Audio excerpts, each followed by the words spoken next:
Hello guys, एक बार फिर से आप सभी का वेलकम। आपके प्यार और सपोर्ट के लिए बहुत बहुत दिल से शुक्रिया। इसी तरह से अपना सपोर्ट बना के रखें क्योंकि हमारी आगे की वीडियो बहुत ज्यादा मस्त होने वाली है, इसीलिए आखिरी तक जरूर देखिएगा। अपना हीरो उस आवाज को सुनने के बाद तुरंत अंदर की तरफ बढ़ गया था, जिसको आते हुए देखकर दूसरा आदमी कहता है, तुम हमेशा से बिना खटखटा ही अंदर घुसे चले आते हो, आज तुम अलग तरह से व्यवहार क्यों कर रहे हो। युनफेंग को समझ में नहीं आता कि इसके सवाल का मैं क्या जवाब दूं। फिर वो शांति से आगे की तरफ जब बढ़ रहा था तो सामने देखता है तो उसका जो दोस्त था वहाँ पर खाने की तैयारी कर रहा था। वो एक स्पिरिचुअल स्टोव के ऊपर मैगी नूडल्स बना रहा था। उसका दोस्त वहाँ पे खाने को बनाने के बाद बहुत सारा खुश होते हुए कहता है, चलो अब आ भी जाओ अंदर और इसको खा के बताओ कैसा बना है। युनफेंग भी वहाँ पर आगे बढ़ते हुए उसमें से एक पीस को उठाता है और वहाँ पर खाते हुए कहता है, आपके अलावा कोई भी इंसान हॉट पॉट पकाने के लिए सेंड्रो चेस बोर्ड का इस्तेमाल करने के बारे में नहीं सोच सकता। उसका दोस्त वहाँ पर उससे कहता है, अच्छा ऐसी बात है, मैंने डिवाइन लैंड को एकजुट करने के लिए अपनी हर एक कोशिश करके देख लिया है और अब मैं ह्यूमन की डिवाइन लेशन रिल में पहुँच गया हूँ। ये चेस बोर्ड अब मेरे लिए किसी काम का नहीं है, मैं इसका इस्तेमाल खाना पकाने और खेलने के लिए कर सकता हूँ। युनफेंग वहाँ पे अपने दोस्त की बात सुन के मन में कहता है, इसके जैसे सलाहकार अपने सपनों के लिए दूसरों के साथ छल कपट चालाकी और लक को बदलने में लगे रहते हैं, लेकिन ये इंसान ह्यूमन विजडम से डिवाइन डेविनेशन रिल तक पहुँच गया है और ये दुनिया का सबसे पावरफुल डेविनेशन है। डेविनेशन मतलब दोस्तों भविष्यवाणी करने वाला।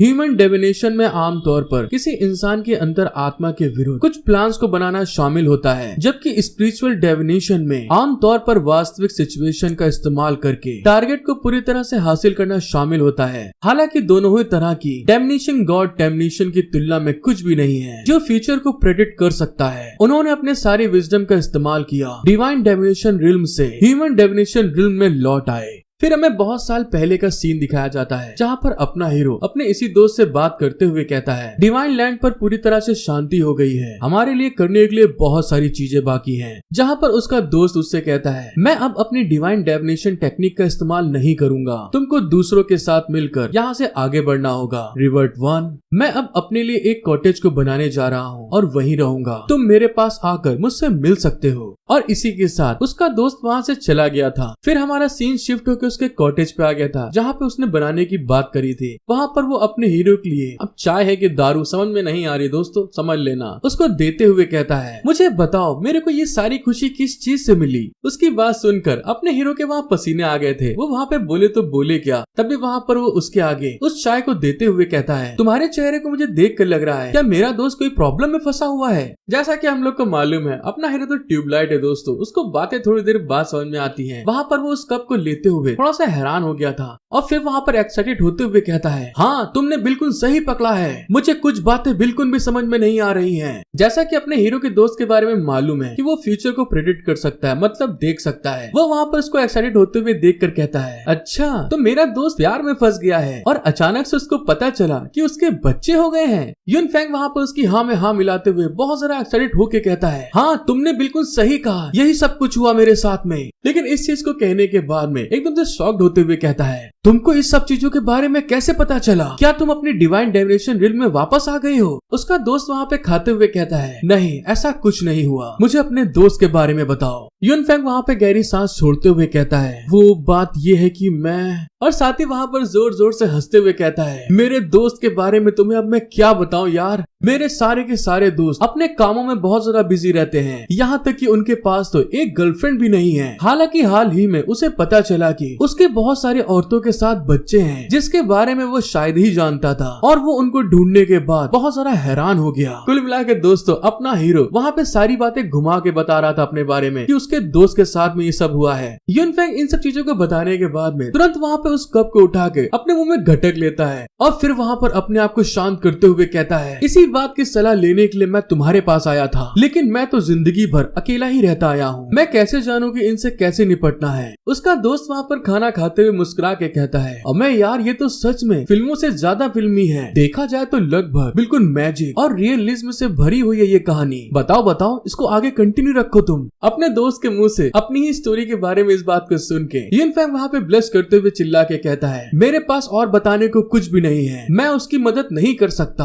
हालांकि वो मेरा दोस्त है और वो मुझ पर भरोसा करता है, मुझे कुछ ना कुछ तो करना होगा उसके लिए, इसीलिए मैं मदद के लिए तुम्हारे पास आया हूँ ताकि तुमसे कुछ सलाह ले सकूं। अब मुझे बताओ आगे मुझे क्या करना होगा उसके लिए। यूनफेंग की बात सुनकर वहाँ पे उसका दोस्त हंस रहा था और फिर अपने खाने को खत्म करने के बाद वो वहाँ पर अंगड़ाई लेते हुए कहता है, खैर मुझे उम्मीद नहीं थी कि तुम इतने ज्यादा दयालु होगे रिवर्ट वन। ये दुनिया का अंत नहीं है या ऐसी कोई चीज नहीं है जो ह्यूमन रेस को खत्म कर सकती है, फिर भी तुम मदद लेने के लिए मेरे पास आए हो। अपने दोस्त की इस तरह की बहानेबाजी सुनकर यूनफेंग बहुत ज्यादा गुस्सा रहा था। जब वो बहुत ज्यादा गुस्सा जाता है तभी वहाँ पर उसके ऊपर गुस्साते हुए कहता है, मैं अपने दोस्तों के लिए कुछ भी करने को तैयार हूँ। अगर तुम्हें भी कुछ हो जाए तो मैं तुम्हारी मदद करने की पूरी कोशिश करूंगा। यूनफेंग को इतना ज्यादा गुस्से में देखकर उसका दोस्त भी उसको समझाते हुए कहता है, हाँ मैं जानता हूँ तुम बहुत ज्यादा दया से भरे हुए हो, इसीलिए मुझे छोड़ो, जाने दो। तुम बहुत ज्यादा स्ट्रॉन्ग आदमी हो जबकि मैं इतना स्ट्रॉन्ग नहीं हूँ। यूनफेंग वहाँ पे अपने आप को शांत करते हुए कहता है, हाँ तुमने बिल्कुल सही कहा, तो अब मुझे बताओ क्या करना है, क्योंकि मुझे उसके पास वापस जाना है। यूनफेंग का दोस्त उसकी बात सुन के उससे कहता है, चलो ठीक है, मुझे सोचने दो कुछ। और थोड़ी देर बाद हमें दिखाते हैं फिर वहाँ पे थोड़ी देर बाद उसका दोस्त वहाँ पे खिलखिला के हंस रहा था। उसके पूरे कॉटेज में वहाँ पे उसके दोस्त की बहुत ज्यादा जोर जोर से हंसने की आवाज आ रही थी। इस चीज को देखकर अपना हीरो यूनफेंग वहाँ पे गुस्सा रहा था। तभी वहाँ पर उसका दोस्त अपने ऊपर कंट्रोल करते हुए कहता है, अबे यार मैं उसकी मदद नहीं कर सकता, सच में ये बहुत ज्यादा मजाकिया है। यूनफेंग जब अपने दोस्त को इतना ज्यादा हंसते हुए देखता है तो वहाँ पे गुस्साते हुए कहता है, अरे तुम इतना हंस क्यों रहे हो, क्या तुम्हें पता है तुम देखने में कितने ज्यादा अजीब लग रहे हो। उसका दोस्त वहाँ पे अपने गले को साफ करते हुए कहता है, रिमाइंडर थ्योरम की डिवाइन डेविनेशन टेक्निक का मैंने केवल 15 साल पहले इस्तेमाल किया था।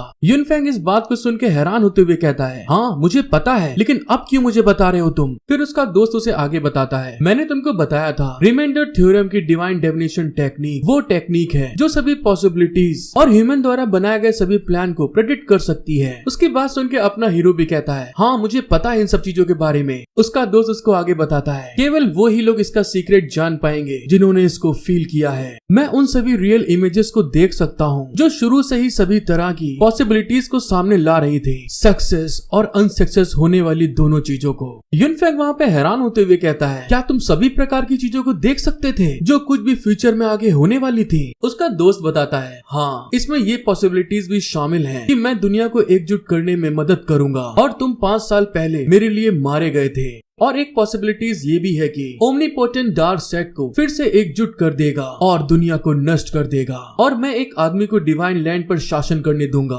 अपने दोस्त के इस बात को सुनने के बाद तो अपने हीरो के पसीने छूट गए थे और वहाँ पर हैरान होते हुए कहता है, अरे ये तुम किस तरह की बातें बता रहे हो मुझे। लेकिन दूसरी साइड जो उसका दोस्त था वहाँ पे स्माइल करते हुए उसके बारे में बताता है, कियान फेंजियो, ये हुआन और हुजुआन के साथ जो तुमने अजीबोगरीब रिश्ते बनाए हैं उनको मैं पहले ही देख चुका था। ये उस भविष्यवाणी का रिजल्ट है जिसे मैंने शुरू से ही चुना था। यूनफेंग इस बात को सुनने के बाद इतना ज्यादा हदस जाता है कि अपने चेहरे को मेज पे मारते हुए चिल्ला के कहता है, क्या कहा, ये कैसे हो सकता है, तुम्हें तो मेरे साथ होने वाली हर एक चीज को पहले से ही मालूम है। उसका दोस्त भी वहाँ पर हंसते हुए कहता है, हाँ और हो सकता है कि मैं आपसे भी ज्यादा आपके बारे में जानता हूँ। अब तो अपने हीरो के पास में कुछ भी बोलने के लिए बचा ही नहीं था। वो वहाँ पर इतना ज्यादा शॉक्ड हो चुका था कि फ्रीज हो जाता है। तभी वहाँ पर फिर से एक बार अपने दोस्त के कॉलर को पकड़ के बहुत सारा गुस्साते हुए कहता है, अगर तुम्हें ये सब चीजें मालूम थी तो तुमने मुझे पहले क्यों नहीं बताया, तुम मुझे इस तरह से शर्मिंदा कैसे होने दे सकते हो। उसका दोस्त वहाँ पर हंसते हुए कहता है, अरे मेरे भाई रुक जा, प्लीज प्लीज इतना गुस्सा मत हो, मैं तुमको पहले ही बता चुका हूँ कि मैं इतना स्ट्रॉन्ग नहीं हूँ। फिर वहाँ पे अपना हीरो अपने ऊपर कंट्रोल करते हुए कहता है, मुझे लगता है कि तुम दुनिया में सबसे ज्यादा पावरफुल इंसान होगे, यहाँ जो कुछ भी हो रहा है वो तुम्हारे कंट्रोल में है। उसका दोस्त वहाँ पे स्माइल करते हुए कहता है, नहीं ये पूरी तरह से सच नहीं है,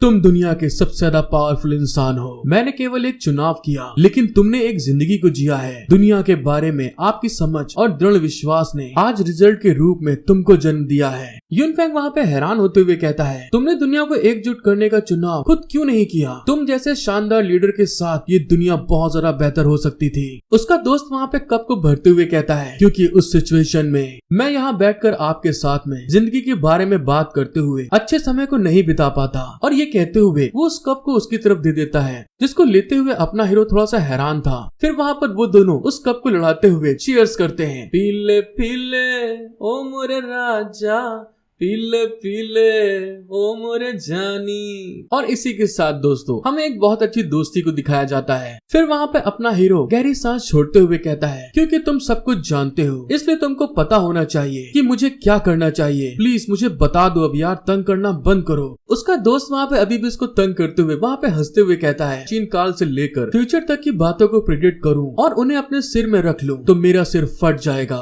मेरा प्रेडिक्शन इसी समय खत्म होता है। यूनफेंग बेचारा वहाँ पे मदद की उम्मीद में आया था। अब वहाँ पे इस बात को सुनकर बहुत ज्यादा शॉक्ड होते हुए कहता है, तुम इस दुनिया में एक बहुत ज्यादा बुद्धिमान इंसान हो, अभी भी मुझे तुम कुछ सलाह दे सकते हो, भले तुम अपने प्रेडिक्शन का इस्तेमाल नहीं कर सकते। उसका दोस्त वहाँ पे सर खुजलाते हुए कहता है, अगर ये मैटर वॉर या रणनीति बनाने का होता तो शायद मैं तुम्हारी मदद कर सकता था। हालांकि मैं आपके इस मामले में किसी भी काम का नहीं हूँ। आपकी तरह मैंने भी अपनी पूरी जिंदगी अकेले ही बिता दी है और मेरे पास औरतों को लेकर बिल्कुल भी समय नहीं है। बच्चों के बारे में तो मैं कुछ भी नहीं जानता हूँ। अपने दोस्त की बात सुनकर अपना हीरो वहाँ पे निराश होते हुए कहता है, अगर ऐसी बात है तो ठीक है यार, क्या कर सकते हैं अब। लेकिन तभी अचानक से उसका दोस्त वहाँ पे उसके गले में हाथ डाल के बैठते हुए कहता है, अच्छा मुझे ये बताओ, जब हम किसी गंभीर लड़ाई का सामना करते हैं तो हम क्या करते हैं। यूनफेंग लड़ाई की बात सुन के सीरियस होते हुए कहता है, हम चैलेंज का सामना करते हैं और पूरी ताकत से लड़ते हैं। उसका दोस्त वहाँ पे उसे आगे बताता है, बस इतना ही, तुम अभी जिस कठिनाई का सामना कर रहे हो उसे तुम एक लड़ाई के रूप में देख सकते हो। यूनफेंग भी हैरान होते हुए कहता है, क्या कहा, एक लड़ाई? लेकिन ये तो उससे बिल्कुल अलग है। उसके दोस्त को मालूम है साला ये मोटी खोपड़ी का है, तो वहाँ पे उसको समझाते हुए कहता है, कैसे अलग हुआ? तुम हमेशा से एक निडर और रिवर्टवान रहे हो। तुम्हें जिंदगी में जो कुछ भी आता है उसे एक्सेप्ट क्यों नहीं करते और उससे खुश क्यों नहीं होते हो? मुझे मालूम है तुम ये कर सकते हो।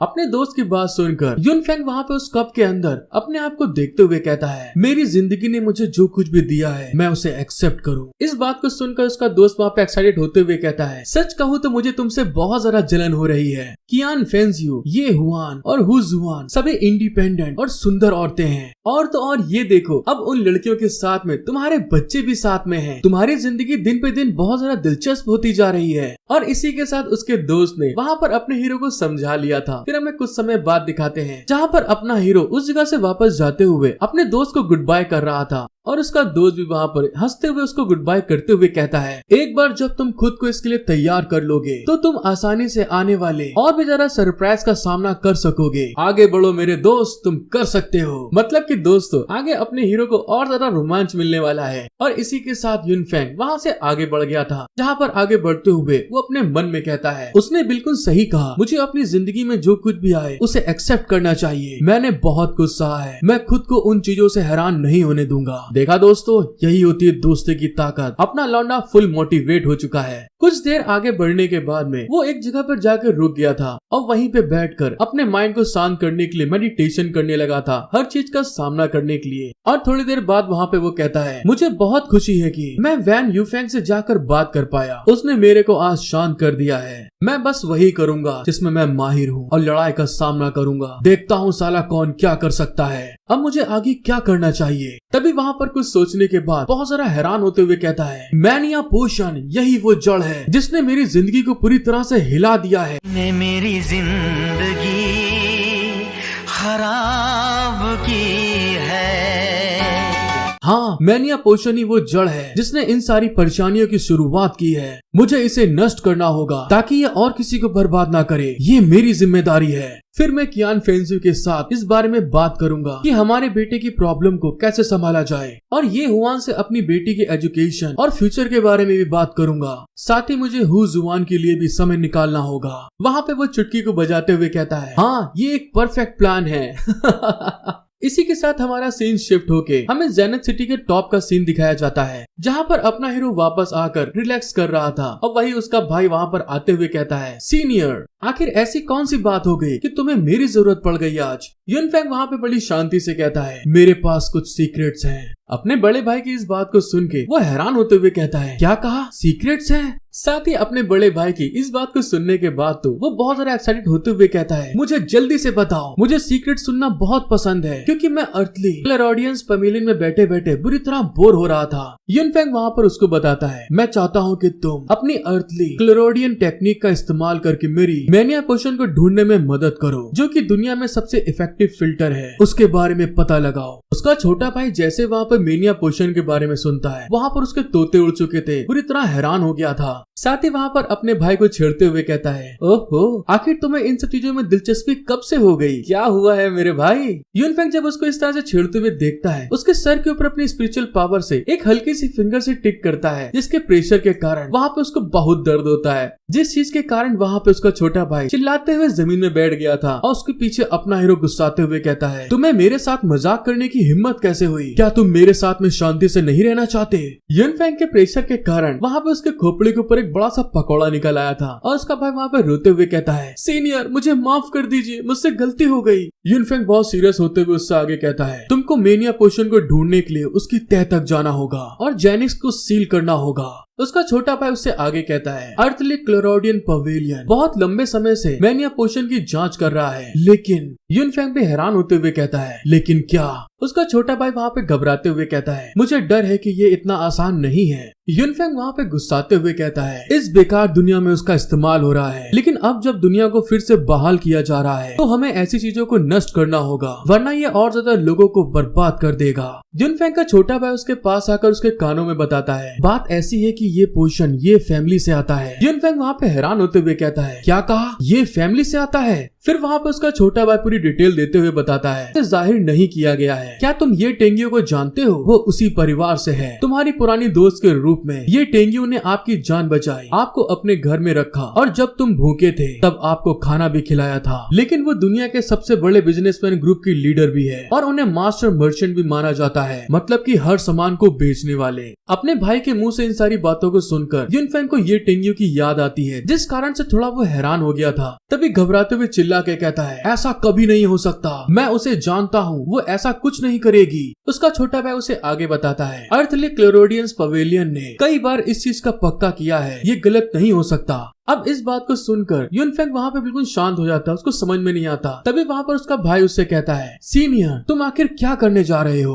अब यूनफेंग अपने भाई को तो बता नहीं सकता कि उसके 3 बच्चे 3 बीवियां हैं, जिस चीज के कारण उसका सर दर्द हो रहा था। अब वहाँ पे वो आगे कहता है, मुझे कुछ समय दो सोचने के लिए, अब तुम यहाँ से जा सकते हो। और इसी के साथ उसका भाई वहाँ से चला गया था। फिर वहाँ पे यूनफेंग अपने भाई की बात को याद करते हुए कहता है, ये मामला ये टेंगियो से जुड़ा हुआ है, और तो और वो दुनिया में सबसे बड़ी बिजनेसमैन ग्रुप लीडर बन चुकी है। वो तो मेरी पुरानी दोस्त है। मुझे लगता है कि अब मुझे जालेन सिटी की तरफ जाना चाहिए, सभी लोगों की भलाई करने और मेरे लिए भी। इस बीच मैं अपने आप को और अच्छे से जान पाऊंगा। ये सबसे अच्छा होगा अगर हम इसे निजी तौर पर संभालें। और इस बात को सोचते हुए वो बड़ी स्पीड में अपनी सिटी से सीधे निकल गया था जालेन सिटी की तरफ। जैसा कि आप देख सकते हैं दोस्तों, ये पूरा पश्चिम वाला एरिया है। फिर हमारा सीन शिफ्ट होके जालेन सिटी के कमर्शियल सेंटर को दिखाते हैं। और दोस्तों जालेन सिटी सच में बहुत सारा हाईटेक सिटी है, बिल्कुल अपने हीरो की सिटी की तरह। लेकिन साला सब कुछ एडवांस होने के बाद में भी ये लोग अभी तक तलवार के ऊपर ही सवारी कर रहे हैं। अपना हीरो ये ग्रुप के हेडक्वार्टर बिल्डिंग के सामने आकर खड़ा हो गया था, जो कि देखने में बहुत ज्यादा ऊंची थी। वहाँ पे उस बिल्डिंग के सामने आकर उसको देखते हुए अपना हीरो वहाँ पे अपनी टेक्निक को यूज करता है, जिसके थ्रू वहाँ पे बिल्डिंग के चारों तरफ जितने भी ट्रैप और जो कुछ भी सीक्रेट छुपा हो वो उसको दिखाई दे सके। और जैसे वहाँ पे टेक्निक को यूज करता है उस बिल्डिंग के चारों तरफ, और वो बिल्डिंग के पूरा का पूरा कलर चेंज हो चुका था। मतलब बोले तो दोस्तों एक्सरे विजन हो चुका था उसके चारों तरफ। यूनफेंग जब उस बिल्डिंग को देखता है, उसके चारों तरफ 6 लेयर का प्रोटेक्शन बैरियर लगा हुआ था, जिसको देखते हुए वो कहता है, इस बिल्डिंग को चारों तरफ से 6 लेयर के मैजिक प्रोटेक्शन के साथ में कवर किया गया है। और इस बिल्डिंग को 5 एनर्जी रिल्म के बेस पर 5 सेक्शन में डिवाइड किया गया है। हाई फ्लोर पर एनर्जी की चमक नीचे के फ्लोर की तुलना में बहुत ज्यादा तेज है। और तो और जमीन पर एक अराय फॉर्मेशन भी बनाई गई है, जिसमें जादू टोना करने वाले डेटीज के बारे में जानकारी है। इस बिल्डिंग के अंदर कम से कम 5 सुपीरियर कल्टीवेटर तो होंगे ही होंगे। और इस बिल्डिंग को देखने के बाद पता चल रहा है हर दिन मैजिक सर्कल की एन्चेंटमेंट को बनाए रखने के लिए 1000 से ज्यादा गोल्डन कॉइन को खर्च करना पड़ता होगा। वर्ल्ड के टॉप 10 कल्टीवेटर हर दिन कम से कम 10,000 गोल्डन कॉइन को लेते होंगे, जो कि अक्सर दूसरों के लिए काम करने के लिए इनकार कर देते हैं। तुम्हारी फैमिली तो सचमुच बहुत ज्यादा रईस है। ये टेंगियो एक जिद्दी औरत है, इस तरह से अंदर नहीं जा सकता। मैं यहाँ पर अपने खुद के मतलब से नहीं आया हूँ। अगर मैं एक रिवर्ट वन के रूप में उनके फायदे वाले कामों में उंगली करने की कोशिश करूँ करूंगा तो वो लोग मुझे सपोर्ट नहीं करेंगे और सभी लोग मुझ पर हंसेंगे।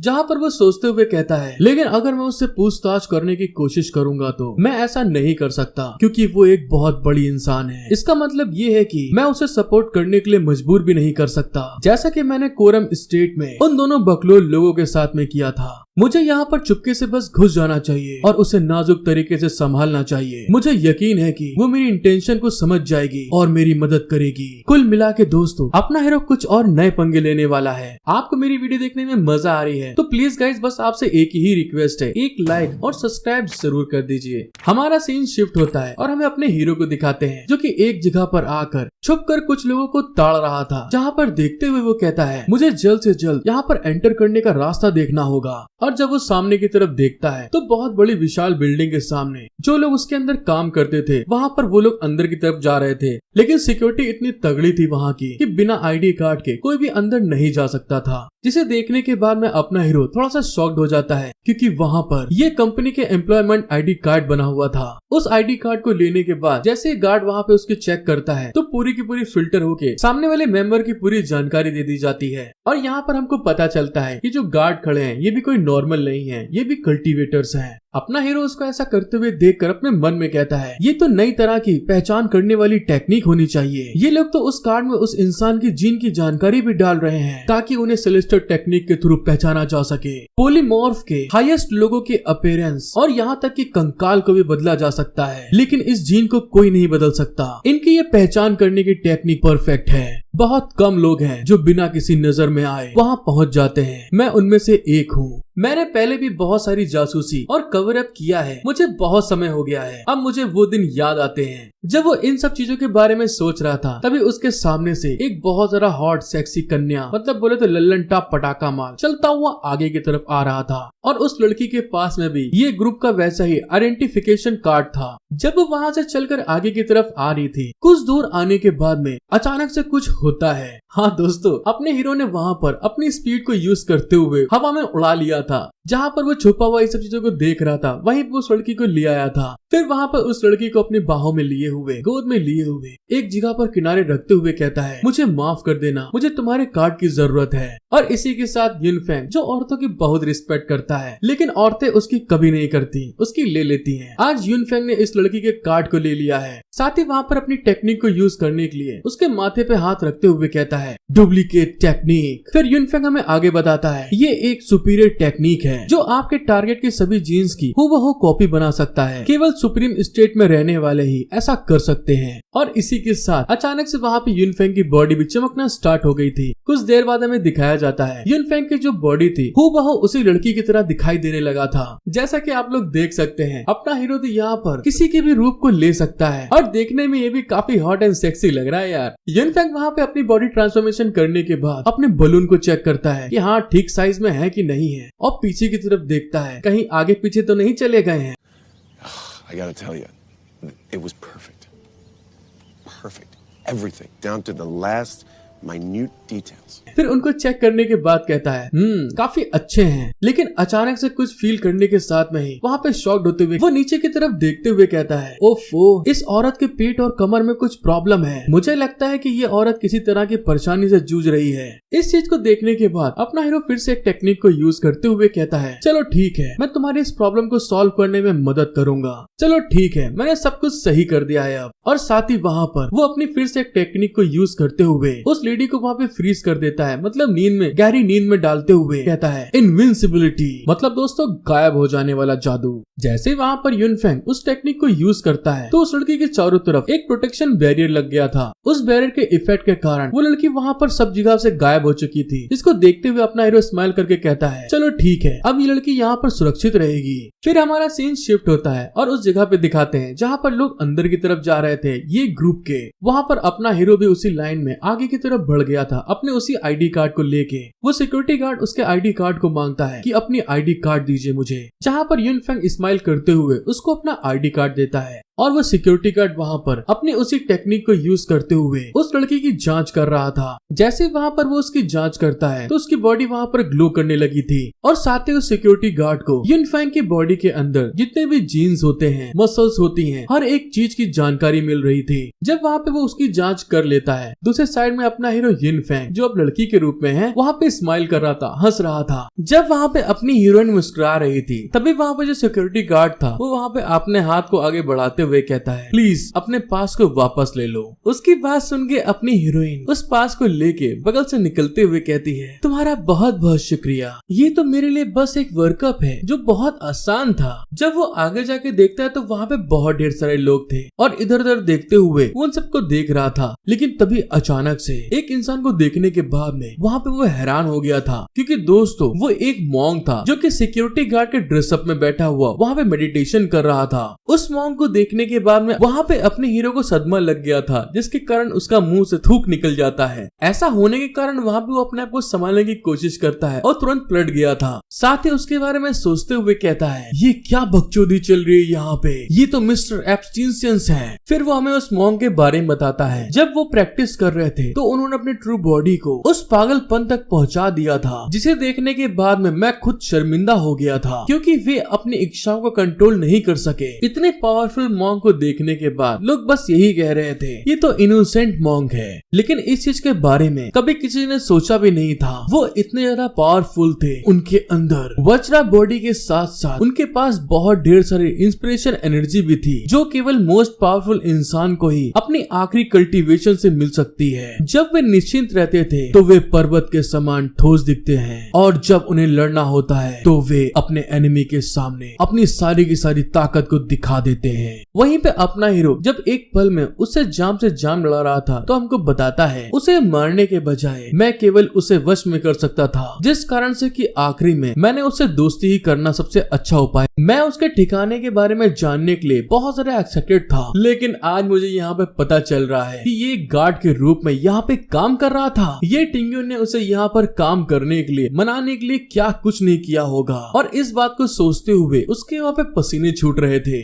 अभी तो दोस्तों यहाँ पे बस स्टार्टिंग है, आगे देखिए आपको मजा आने वाला है। अपने आप को संभालने के बाद में युनफैंग धीरे धीरे चल के आगे की तरफ बढ़ रहा था। जहाँ पे बढ़ते हुए वो अपने मन में कहता है, ये आदमी बहुत लापरवाह है, मुझे उसके पास से निकलने में कोई प्रॉब्लम नहीं होनी चाहिए। जिस चीज के कारण अपना हीरो वहाँ पे बड़े एटीट्यूड के साथ लटके झटके दिखाते हुए आगे की तरफ बढ़ता हुआ जा रहा था। जो लोग उसके साथ में जा रहे थे वो भी उनके साथ में बड़े आराम से निकलने की कोशिश कर रहा था। दूसरे साइड में हमें उन मॉन्क को दिखाते हैं जो कि वहाँ पर आंख बंद करके कल्टीवेशन कर रहे थे। अपने हीरो के वैसे ही बुरी तरह फटी हुई थी उसको देखने के बाद में, जिस कारण से कि बड़े आराम से वहाँ पे वो धीरे धीरे करके आगे बढ़ रहा था। लेकिन तभी जैसे ही वो आगे बढ़ता है, वो जो मॉन्क था वहाँ पे अपने हाथों को उसके पैरों के सामने लगा देता है, जिसको फील करने के बाद तो उसके पसीने छूट रहे थे। और तभी वो कोशिश करती है आगे बढ़ने की, लेकिन उस मॉन्क की पावर के आगे वो वहाँ पर आगे नहीं बढ़ पाती। अपने आप को इतना बेबस देखने के बाद में युनफैंग हैरान होते हुए अपने मन में कहता है, अबे यार अब इस बुढ़े को क्या हो चुका है। जब वो अपने मन में सोच रहा था तभी अचानक से वो मॉन्क वहाँ पे उसके एकदम क्लोज आकर उसको घूर रहा था, जिस कारण से कि युनफैंग के वहाँ पे पसीने छूट गए थे और घबराते हुए अपने मन में कहता है, क्या उसने मेरे ट्रांसफॉर्मेशन को यहाँ पे देख लिया है? नहीं नहीं, ऐसा नहीं हो सकता। तो फिर उसने मुझे यहाँ पर क्यों रोका? दूसरे साइड में वो मॉन्क अपने हीरोइन के बगल में आकर बड़ा अजीब सा मुंह बनाते हुए कहता है, हे बेबी, तुमने तो कल मुझे पूरी रात जगाए रखा। मैं पूरी रात होटल में तुम्हारा इंतजार करता रह गया। तुम कहाँ पे चली गई थी? क्या तुमको मालूम है मैंने तुम्हारे लिए एक अमेजिंग सरप्राइज को तैयार किया था? और इस बात को बोलते हुए वहाँ पे वो रो रहा था। दूसरे साइड में अपने हीरो की ऐसे ही बुरी तरह फटी पड़ी थी, जहाँ पे वो अपने मन में कहता है, अबे यार ये क्या बकचोदी चल रही है, इस गंजे को तो इस औरत से प्यार है, अब मैं यहाँ पर क्या करूँ?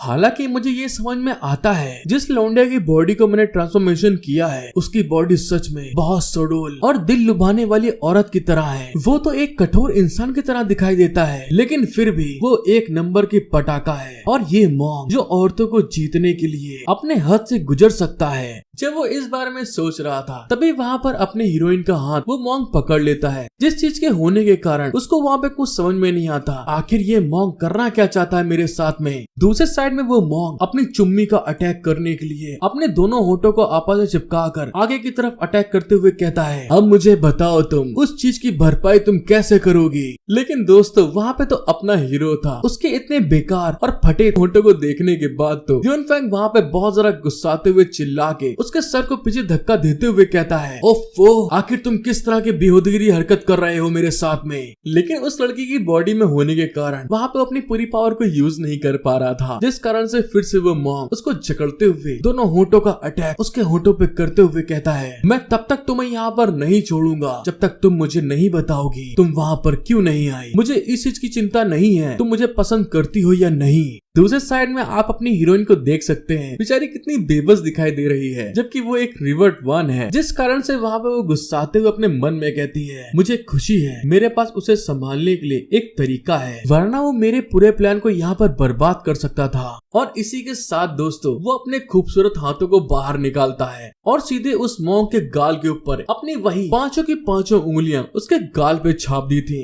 फिर वहाँ पे अपने मन में कहता है, अगर मैं उसके मुंह पे जोरदार थप्पड़ मारूंगी और उससे सवाल पूछूंगी, मुझे बताने की जरूरत नहीं है, तुम्हें कारण पता है, इस जगह पर तुम्हें खुद को ब्लेम देने की कोशिश करनी चाहिए। मॉन्क जब अपने सामने ऐसे रिएक्शन को देखता है तो उसके वहाँ पे पसीने छूट गए थे। थप्पड़ खाने के बाद में वो मॉन्क बुरी तरह परेशान हो चुका था, जिस कारण से कि वहाँ पे वो अपने घुटनों के बल आ गया था। साथ ही वहाँ पर अपनी हीरोइन से माफी मांगते हुए कहता है, मेरी जान मुझे माफ कर दो तुम, मुझे समझ में आ गई ये सब मेरी गलती है, मैं अपने बारे में ये सब सोचूंगा कि मैंने ऐसा कैसे कर दिया। लेकिन अपनी जो लौंडिया थी वो कहाँ हल्की होने वाली, वो वहाँ पर फिर से गुस्साते हुए कहती है, जब तक तुम्हें दिल से अफसोस ना हो जाए मेरे पास आने की जरूरत नहीं है, मुझे काम करने दो अपना। और इस बात को बोलते हुए अपनी हीरोइन बड़ी रंगबाजी में उस मॉन्क की हालत टेढ़ी करने के बाद में आगे की तरफ निकल जाती है, जिसको जाते हुए देखकर वो मॉन्क वहाँ पे चिल्ला के कहता है, अरे मेरी जान मुझसे गलती हो गई, प्लीज मुझे माफ कर दो तुम। लेकिन अपनी हीरोइन का उसके ऊपर कोई फर्क नहीं पड़ता और वो लिफ्ट का दरवाजा धीरे धीरे करके बंद हो गया था। उस दरवाजे के बंद होने के बाद में अपना हीरो वहाँ पे शांति भरी सांसें भरते हुए कहता है, सच में यार ये बहुत ज्यादा क्लोज मामला था, मैं तो बुरी तरह घबरा चुका था।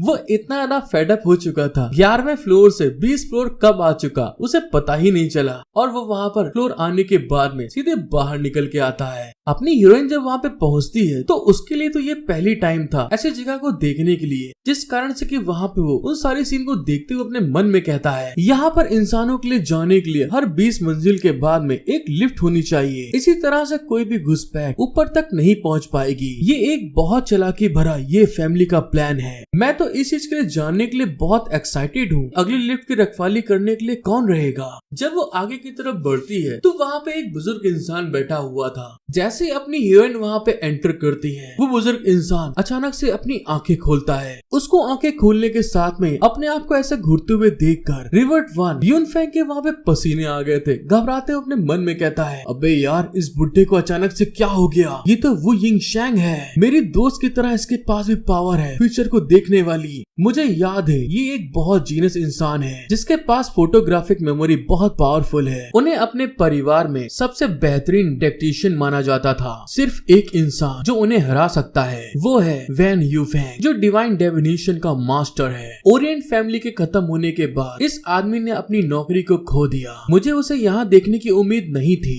जब अपना हीरो उसे देख के इन सब चीजों के बारे में सोच रहा था तभी वहाँ पर वो बुढ़ाऊ अपनी हीरोइन को देखने के बाद में उंगली से इशारा करते हुए कहता है, इधर आओ। जिसको फील करने के बाद में अपनी हीरोइन के वहाँ पे पसीने छूट गए थे और वो इशारे से बोलती है, क्या तुम मुझे बोल रहे हो आने के लिए। बड़ों में वहाँ पे स्माइल करते हुए कहते हैं, तुम ही हो वो। उनकी बात को समझते हुए यूनफैंग सीधे चलता हुआ उनकी तरफ आगे बढ़ जाता है और उनके पास जाकर सीधे शांति से खड़ा हो गया था। यूनफैंग को देखने के बाद बुढ़ाऊ स्माइल करते हुए कहते हैं, मुझे बताओ तुम हो कौन। बुढ़ाऊ की बात सुनकर अपना फीमेल यूनफैंग हैरान हो जाता है। तभी उसके माइंड में जिसने उसका डुप्लीकेशन लिया था उसके आई कार्ड का याद आता है और वहाँ पे वो उसको बताता है, मेरा नाम जाओ मिन ह्यू है। दूसरी साइड में बुढ़ाऊ स्माइल करते हुए कहते हैं, मैं तुमसे तुम्हारी असली पहचान के बारे में बात कर रहा हूँ। यूनफैंग वहाँ पे बहाना बनाते हुए कहता है, मिस्टर वू आप किस बारे में बात कर रहे हैं, मैं मैं यहाँ पर काम करती हूँ। लेकिन दूसरे साइड में मिस्टर वू शांति से कहते हैं, इस बिल्डिंग में 2316 लोग हैं। मैं यहाँ पर मौजूद हर किसी को जानता हूँ, जिनमें प्रेसिडेंट, जनरल मैनेजर और चौकीदार भी शामिल हैं। यहाँ तक कि मैं उनका नाम, लिंग, पद और वो रोजाना क्या काम करते हैं वो भी पता है। ज़ियाओ मिन्यू तो सिर्फ एक नई क्लर्क है जिन्होंने एडमिनिस्ट्रेटिव डिपार्टमेंट में 5th फ्लोर पर 187 दिनों तक काम किया है। उनके काम के लिए उन्हें 20th फ्लोर से ऊपर किसी मंजिल पर आने की परमिशन नहीं है। इस बात को जानने के बाद में अपनी हीरोइन के बहुत बुरे हाल हो चुके थे। उसके वहाँ पसीने आ रहे थे और घबराते हुए कहती है, अच्छा ऐसा है क्या? मेरे डायरेक्टर ने कहा था मुझे आज यहाँ पर आने के लिए। बड़ो वहाँ पे फिर से स्माइल करते हुए कहते हैं, अच्छा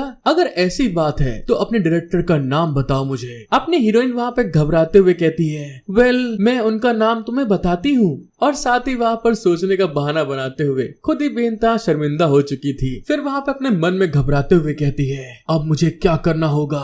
बिना बेनकाब हुए कोई भी इस आदमी को झूठ नहीं बोल सकता। ये बड़ो सच में बहुत डॉइंग है। हाँ मैं समझ गई मुझे क्या करना है। हेलो गाइस, आपको मेरा वीडियो एक्सप्लेनेशन पसंद आ रहा है तो प्लीज बस आप लोगों से एक ही रिक्वेस्ट है मेरी कि एक लाइक और सब्सक्राइब जरूर करिएगा। और इसी के साथ हमारी हीरोइन वहाँ पे फिर से दोस्तों ताली बजाती है अपनी एक टेक्निक को एक्टिवेट करने के लिए। साथ ही वहाँ पर फिर से पुरानी उसी टेक्निक को इस्तेमाल करते हुए कहती है, derivation technique of the back run, my rule. बुढ़ाऊ जब वहाँ पे उसकी इस टेक्निक का नाम सुनते हैं तो उनके वहाँ पे तोते उड़ चुके थे, जैसा कि उनकी आंखों से समझ में आ रहा होगा। उनकी फट चुकी है यार। साथ ही वहाँ पर अपना युनफेंग अपने उस टेक्निक को यूज करने के बाद में जितने भी लोग वहाँ पे चल फिर रहे थे उन सब के लिए वहाँ पर टाइम को रोक चुका था, जिससे कि वहाँ पर किसी को भी क्या हुआ था किसी चीज के बारे में पता ना चल सके। बुढ़ाऊ वहाँ पर शॉक्ड होते हुए इधर उधर देखते हैं। लोग वहाँ पर फ्रीज हो चुके थे। चलने के लिए कदम बढ़ाया तो था लेकिन किसी के कदम भी उसके आगे नहीं बढ़ पा रहे थे। अपने इस टेक्निक को यूज करने के बाद युनफेंग अपने मन में कहता है, ये मेरी एक सीक्रेट टेक्निक है। ये मेरे आसपास के टाइम और प्लेस को मेरे इच्छा के अनुसार कंट्रोल कर सकती है। बड़ो वहाँ पे तुरंत समझ गए थे और घबराते हुए कहते हैं, मैं जान गया आप रिवर्ट फैन हैं। युनफेंग भी गहरी सांस छोड़ते हुए कहता है, हाँ आपने बिल्कुल सही पकड़ा है, लेकिन बस अपने हाथ को आगे मत लाना, गलत जगह चला जाएगा। बड़ो वहाँ पे अपने हीरो को ग्रीट करते हुए कहते हैं, आपने तो अपने रूप को बदल लिया और सभी के ध्यान में आने से बच गए, साथ ही किसी भी प्रकार की प्रॉब्लम को होने से भी रोक दिया। मुझे लगता है कि आप मास्टर ये से अकेले में कुछ बातचीत करना चाहते होंगे। उनकी बात सुन के युनफेंग भी कहता है, हाँ बिल्कुल सही कहा, स्मार्ट लोगों के साथ में काम करना बहुत आसान होता है। क्या अब आप मुझे अंदर जाने देंगे? ये तो अपने हीरो का बड़प्पन था जिस कारण से उसने पूछा। बड़ो वहाँ पर हंसते हुए कहते हैं, हाँ बिल्कुल, मैं तो आपकी फैमिली का एक छोटा सा काम करने वाला हूँ। आप और मास्टर ये बहुत पुराने दोस्त हैं रिवर्ट वन, उसके लिए यहाँ आना आपके रिश्ते को मजबूत करना होगा और इस दौरान किसी भी तरह की मदद करने के लिए शामिल होना मेरे लिए बहुत गर्व की बात है। युनफेंग भी वहाँ पर उनकी तारीफ करते हुए कहता है, आप एक मास्टर डेमनर के नाम पर बिल्कुल खरे उतरे हैं। इसमें कोई आश्चर्य की बात नहीं है कि आप जहाँ भी जाते हैं लोगों के साथ बिल्कुल घुल मिल कर रहते हैं। क्या यहाँ पर ऐसा बेकार काम करना आपके टैलेंट की बर्बादी नहीं है? बड़ो वहाँ पे अपने हीरो को ग्रीट करते हुए कहते हैं, दुनिया में अब सब कुछ पहले जैसा हो चुका है। लोगों को चीजों को बनाने के लिए टैलेंट की जरूरत है, ना कि मेरे जैसे बूढ़े लोगों की जो केवल प्लान बनाना और तोड़फोड़ करना जानते हैं। मैंने अपनी पिछली बहुत सारी जॉब्स के दौरान बहुत से लोगों को नाराज किया है और मैं इस जगह पर होने के लिए अपने आप को बहुत लकी मानता हूँ। प्लीज मुझे आपके ऑफर को रिजेक्ट करने के लिए माफ करिएगा रिवर्ट वन। उनके इतने प्यारे शब्द सुनने के बाद तो अपना हीरो भी खुश होते हुए कहता है, आपको चिंता करने की जरूरत नहीं है। क्या अब मैं यहाँ से जा सकता हूँ? रिवर्ट वन से बात करने के बाद बहुत सारा खुश होते हुए कहते हैं, हाँ बिल्कुल। हालांकि वहाँ ऊपर 3 लोग दरवाजों की रखवाली कर रहे हैं। मैं उनमें से 2 लोग को पार करने में आपकी मदद करूंगा, लेकिन आखिरी वाले को आपको खुद संभालना होगा क्योंकि वो आपका पुराना दोस्त है रिवर्ट वन। युनफेंग वहाँ पे अपने हाथ को आगे बढ़ाते हुए कहता है, इतनी दया दिखाने के लिए आपका बहुत बहुत शुक्रिया। और इसी के साथ वो बड़ो भी अपने हीरो के कोमल कोमल हाथों से हाथ को मिलाते हुए कहते हैं, लेकिन हाँ इस चीज के बारे में किसी को पता ना चले रिवर्ट वन, मुझे भी किसी दिन आपकी मदद की जरूरत पड़ेगी। अपना हीरो खुशी खुशी कहता है, अरे यार बुढ़ाओ, इसमें कोई शर्म वाली बात नहीं है। और इसी के साथ हमारा सीन शिफ्ट होता है और हमें उस बिल्डिंग के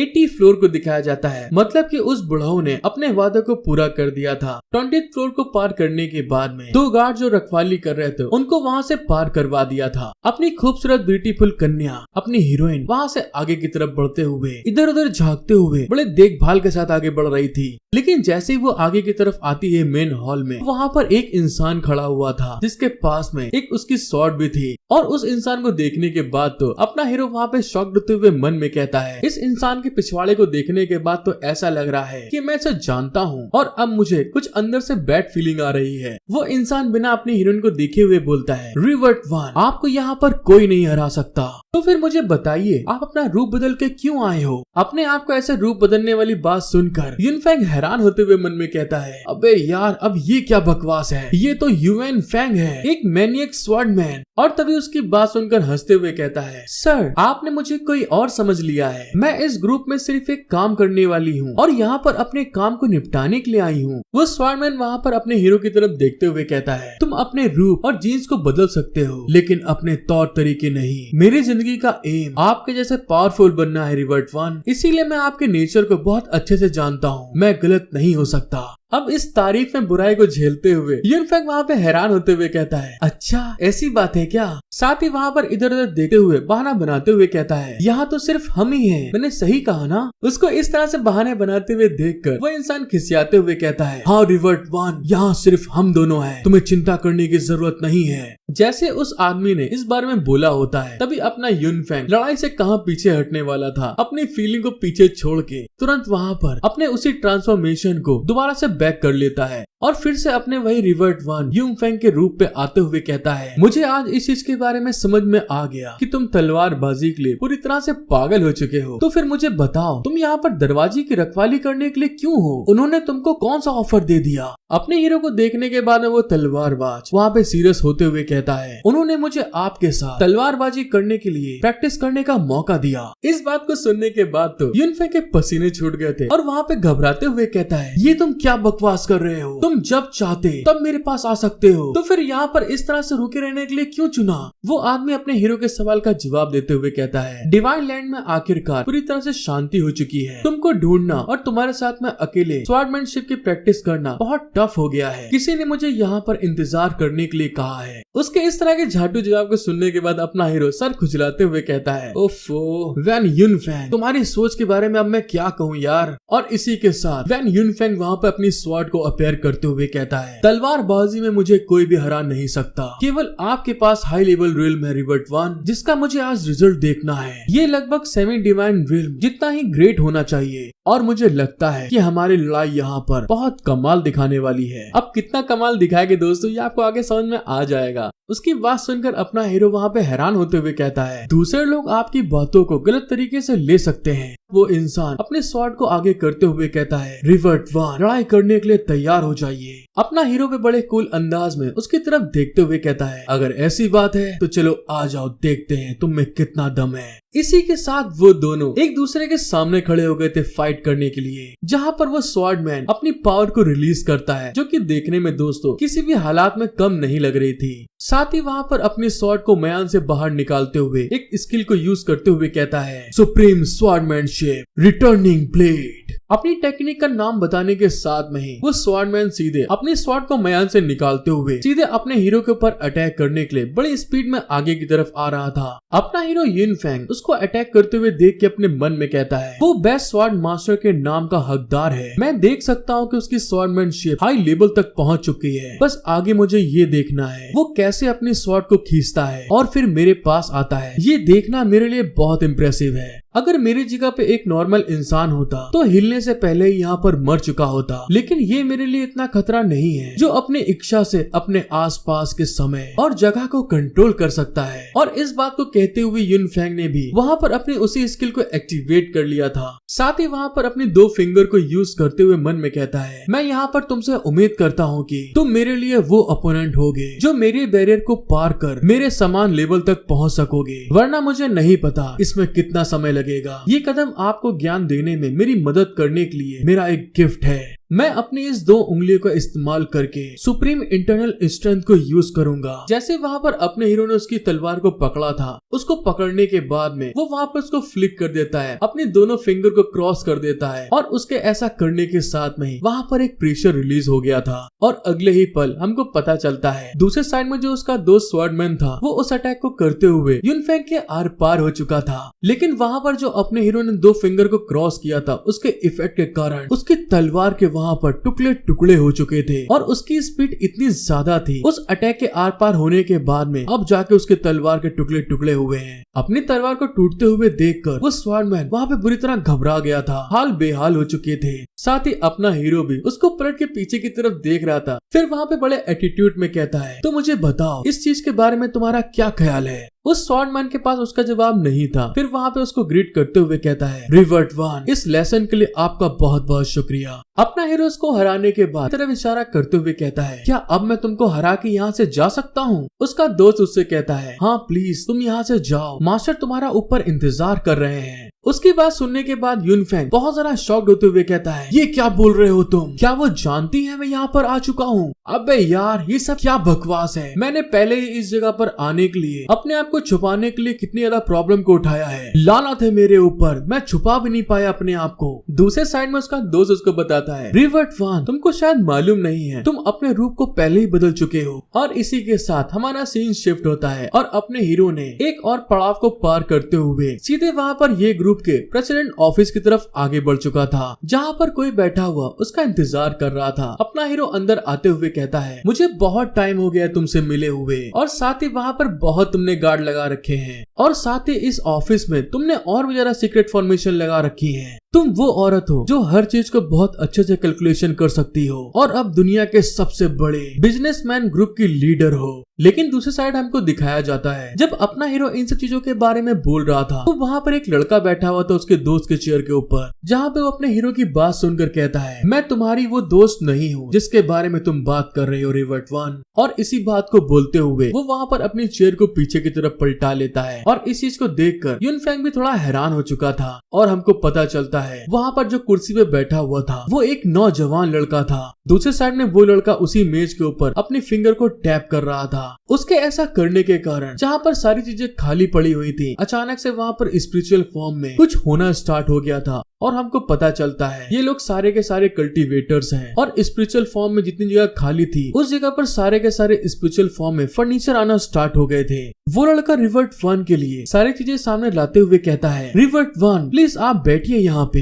लेकिन अपना हीरो तो अपने दोस्त की सीट पे इस लड़के को देखने के बाद में हैरान होते हुए कहता है, तुम कौन हो और ये टिंग्यू कहाँ पर है। वो लड़का वहाँ पे अपने हीरो से कहता है, ये टिंग्यू मेरी मॉम का नाम है। इस बात को सुनने के बाद तो यूनफेंग और ज्यादा शॉक्ड होते हुए कहता है, क्या कहा, तुम ये टेंग्यू के बेटे हो, ये ग्रुप के न्यू हेड जिसे शायद ही कभी बाहर के लोगों ने देखा होगा। वो लड़का वहाँ पे अपने हीरो से कहता है, रिवर्ट वन तुम यहाँ पर किस चीज के बारे में हमारा सपोर्ट लेने के लिए आए हो। उसके तुरंत जवाबी को सुन के यूनफेंग थोड़ा हैरान होते हुए कहता है, तुम्हें मेरे पर्पस के बारे में कैसे पता चला। दोस्तों एक बहुत बड़ा सीक्रेट आपके आगे आने वाला है, इसीलिए आगे जरूर देखिएगा। वो लड़का उसकी बात सुनकर खिड़की की तरफ आगे बढ़ के कहता है, हमारे पास बिल्डिंग के चारों ओर हर कुछ मीटर की दूरी पर डिवाइन सीक्रेट को जानने वाली टेक्निक के एजेंट्स हैं। जैसा कि दोस्तों गेट पे गार्ड खड़े थे, मुझे पता था जैसे ही तुम यहाँ पर पहुँचे रिवर्ट वन। दूसरे साइड अपना हीरो उसकी इस बात को सुन के थोड़ा पसीने पसीने होते हुए कहता है, क्या तुम्हें डर नहीं लगता, मैं तुम्हारी गलतियों को ढूंढने के लिए यहाँ पर आया हूँ। वो लड़का अपने हीरो से कहता है, अगर तुम मुझे इल्जाम लगाने के लिए ढूंढने आए हो तो बाहर का इंचेंटमेंट तुमको रोक नहीं सकता, इसीलिए मैंने तुम्हें परखने के लिए लोगों को यहाँ तक बुलवाया है। मैंने मिस्टर एब्स्टिनेंस और मिस्टर वू को ये जांचने के लिए भेजा,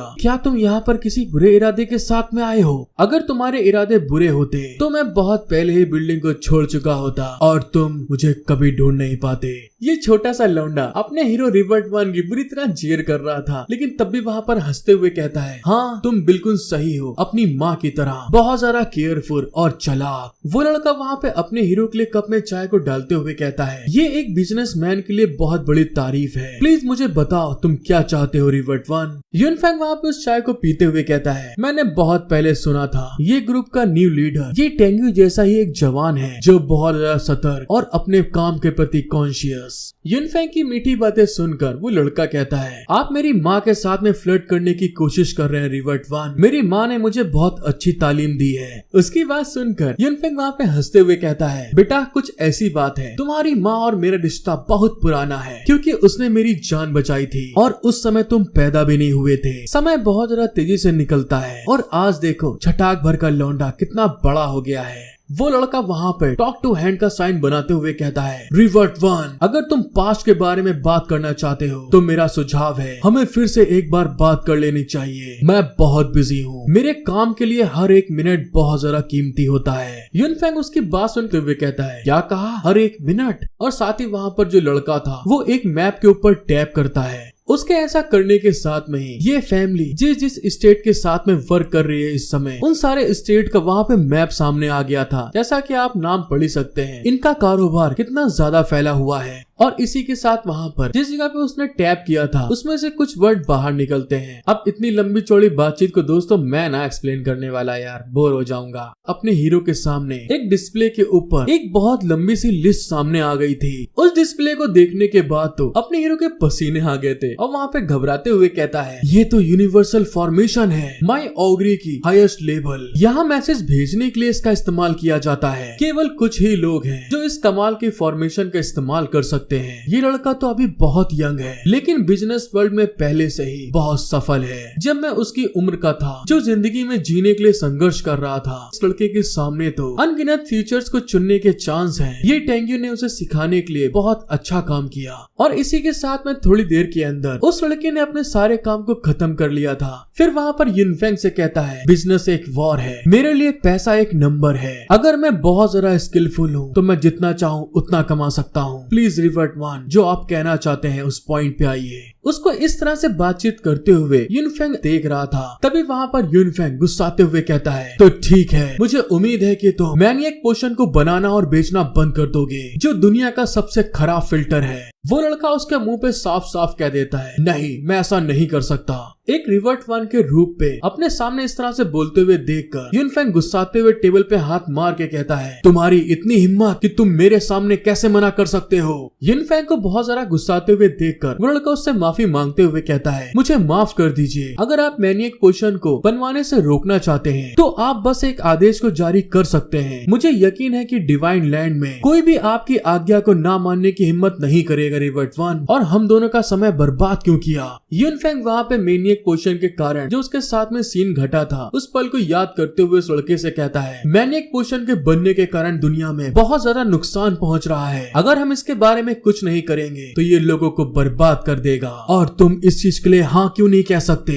वो लड़का वहाँ पे अपने हीरो से कहता है, मैं ये ग्रुप का न्यू लीडर हूँ, मैं सिर्फ इसलिए उसका काम नहीं बंद कर सकता क्योंकि लोग मुझसे ऐसा करने के लिए कहते हैं। उस सिचुएशन में ये ग्रुप के पास जल्दी कोई काम नहीं बचेगा। साथ ही हम कुछ लोगों को ही मैनिएक पोशन को बेचते हैं। रिवर्ट वन, आपको इसे बेचने से क्यों रोकना है। अब दोस्तों जिसके ऊपर बीती वही जाने। जिसको सुनने के बाद में अपना हीरो उससे कहता है, ये एक ऐसा पोशन है जो लोगों की जिंदगी को बर्बाद कर देता है, देखा जाए तो इसे होना ही नहीं चाहिए। वो लड़का अपने हीरो की बात सुन के कहता है, भले ही आप यहाँ पर हमारे मैनिएक पोशन को बनने से रोक देते हैं लेकिन फिर भी दुनिया में बहुत सी ऐसी जगहें हैं जहाँ पर अभी भी मैनिएक पोशन को बनाने के लिए फिल्टर्स लगे हुए हैं। क्या आप जाकर उनको बनने से रोक सकते हैं। दूसरे साइड में हमारा ये ग्रुप केवल कुछ ही लोगों को मैनिएक पोशन बेचता है, ये हमारे लिए बहुत जरूरी है। मैं इसको बनने से केवल इसलिए बंद नहीं करूंगा क्योंकि ये रिवर्ट वन ने कहा है। अपना हीरो उस लड़के को ऐसा कहते हुए देखकर अब बहुत ज्यादा गुस्सा आ गया था और वहाँ पे गुस्से में कहता है, तुम्हारी ऐसा कहने की हिम्मत कैसे हुई। साथ ही वहाँ पर अपनी स्पिरिचुअल पावर को रिलीज करने लगा था। आगे तो हम लोगों को मालूम है वो कितना ज्यादा गुस्से वाला है। जैसे ही वहाँ पर अपनी स्पिरिचुअल पावर को रिलीज करता है, जो लड़का वहाँ पे इतनी देर से बकवास कर रहा था उसके मांस के बीच में एनर्जी प्रेशर जाता है और अगले ही पल उसका मांस 2 टुकड़ों में टूट गया था और साथ ही हमें उस लड़के का चेहरा दिखाई देता है जो कि देखने में कुछ हद तक अपने हीरो के जैसा ही दिख रहा था, बस बालों का कलर अलग था। दोस्तों मुझे लगता है कि आगे इसका एक और लौंडा बाहर निकलने वाला है, जैसे पिछले एपिसोड में निकला था। आगे के एपिसोड और ज्यादा मजेदार होने वाले हैं। अपना हीरो अपने नए बेटे के बारे में जानने के बाद बेचारा आप क्या करेगा, उसके दिल पे क्या बीतेगी, ये देखने में बहुत मजा आएगा। अगर आपने अभी तक सब्सक्राइब लाइक नहीं किया है सो प्लीज दिल से रिक्वेस्ट है, सब्सक्राइब कर लीजिए, लाइक कर दीजिए। साथ ही दोस्तों मेंबरशिप लेना बिल्कुल मत भूलिएगा। मिलते हैं हम लोग नेक्स्ट एपिसोड में। Thank you for watching my video, love you all.